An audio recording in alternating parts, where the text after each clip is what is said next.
राजस्थान में अशोक गहलोत के राज में बेटियों के साथ ऐसी घिनौनी वारदात हो रही है कि जिसे सुनकर कोई भी हैरान रह जाएगा। राजस्थान में बेटियों की खुलेआम नीलामी हो रही है, वो भी स्टाम्प पेपर पर, और इस अपराध को अंजाम दे रही है राजस्थान में जाति पंचायतें। पूरा मामला क्या है और आखिर बेटियों की नीलामी क्यों हो रही है, आपको दिखाते हैं।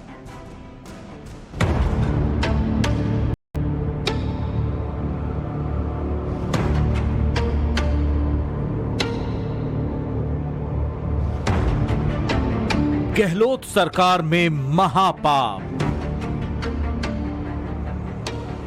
राजस्थान में बेटियों की नीलामी।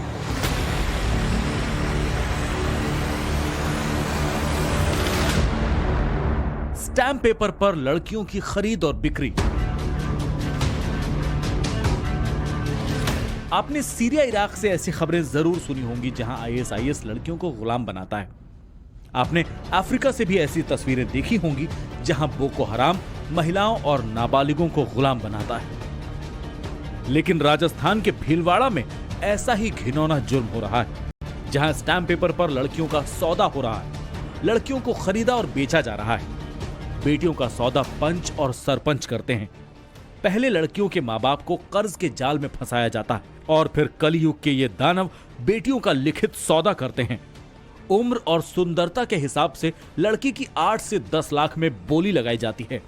ये सब कुछ स्टैम्प पेपर पर किया जाता है। लड़कियों की खरीद जैसे स्टाम्प पेपर के ऊपर लिखवाया जाता है, और जो कम से कम उम्र की जो लड़कियां होती है और सुंदरता के ऊपर इनकी बोलियां लगती हैं। सौदे के अंदर इनको मतलब लिखा जाता है कि इनको लेके जाते हैं, जैसे गोद पे लेके जाना, ठीक है, और इनके जैसे गोद से लेके जाते हैं तो इनसे जो बाद में करवाते हैं जिसमें फिरोजी का धंधा। यहाँ पे कॉन्ट्रैक्ट बेस 2 होते हैं। जैसे एक तो होता है लाइफ टाइम, तो वो बहुत महंगे दामों में बिकती है। एक होता है 8 से 10-15 साल के लिए। सवाल यह है कि आखिर राजस्थान की सरकार क्या कर रही है? क्या अशोक गहलोत सत्ता बचाने में बेटियों की आबरू की रक्षा करना भूल गए हैं? बीजेपी के निशाने पर सिर्फ गहलोत नहीं है, बल्कि कांग्रेस महासचिव प्रियंका वाड्रा भी हैं, जिन्होंने चुनाव में लड़की हूं लड़ सकती हूं का नारा दिया था। संबित पात्रा ने ट्वीट करके कहा कि कांग्रेस के कुशासन से तंग आकर अब राजस्थान की बेटियां कह रही हैं, लड़की हूं, बच सकती हूं, तभी तो राजस्थान में रह सकती हूं। मामला तूल पकड़ने के बाद एनएचआरसी ने भी गहलोत सरकार को नोटिस जारी किया और 4 हफ्ते में रिपोर्ट पेश करने को कहा। कमीशन ने इसे बड़ी गंभीरता से लिया है और इस संबंध में राजस्थान के मुख्य सचिव और डायरेक्टर जनरल पुलिस को नोटिस भेजकर 4 सप्ताह के भीतर जवाब तलब किया है, और ये उनसे पूछा है कि इस तरह की जो इलीगल गतिविधियां हो रही हैं उनको रोकने के लिए उन्होंने क्या उपाय किए हैं, और यदि नहीं किए हैं तो क्या करने का इरादा है, और साथ ही क्या अभी तक कोई क्रिमिनल एक्शन ऐसे व्यक्तियों के खिलाफ किया गया है जो इस तरह से सिस्टमेटिक फ्लैश ट्रेड को बढ़ावा दे रहे हैं। राजस्थान बाल संरक्षण आयोग भी हरकत में आया और 3 दिन में जिम्मेदार अफसरों से रिपोर्ट तलब की। इस तरह से सोशल मीडिया के माध्यम से पता चला कि भीलवाड़ा में जिस तरह की घटना हमारे सामने निकल कर आई है, उसको लेकर बाल आयोग कठोर शब्दों में इसकी निंदा करता है।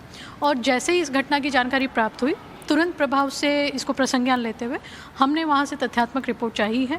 साथ ही साथ वहाँ के जिला कलेक्टर और एसपी महोदय से भी बातचीत कर पूरे मामले की लिखित में तथ्यात्मक रिपोर्ट बाल आयोग ने चाहिए है। 3 दिन का समय दिया गया है।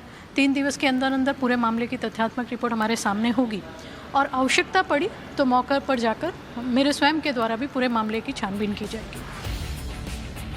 2 महीने पहले ही देश ने आजादी के 75 साल पूरे होने का जश्न मनाया, लेकिन आज भी बेटियों का सौदा होना सभ्य समाज और सियासतदानों के मुंह पर करारा तमाचा है।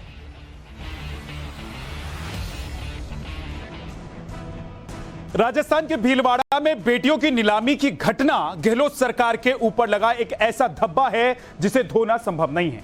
स्टैम्प पेपर पर नाबालिग लड़कियों की खरीद बिक्री की वारदात पर राजस्थान सरकार का पहला बयान आया है, और राजस्थान के मंत्री प्रताप सिंह खचरियावास ने कहा है कि सरकार भीलवाड़ा की वारदात की जांच करेगी। लेकिन जांच की बात करते करते प्रताप सिंह एनएचआरसी के नोटिस पर भड़क भी गए।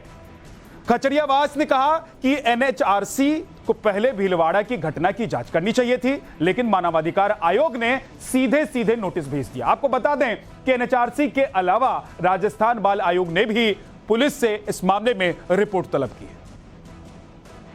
ये जो सोशल मीडिया पे नेशनल ह्यूमन कमीशन, राष्ट्रीय मानवाधिकार आयोग ने इस पे संज्ञान लिया, नोटिस जारी किया। नोटिस राजस्थान सरकार को जारी किया होगा, क्यों?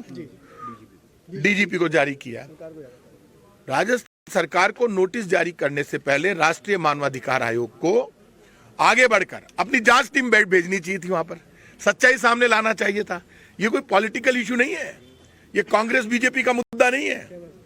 कहीं पर यदि आप कह रहे हैं ऐसा हो रहा है और वो जांच होने से पहले ही आपने नोटिस जारी कर दिए डीजीपी को, तो आप जांच करवाइए, अपनी टीम भेजिए, सच्चाई सामने आनी चाहिए।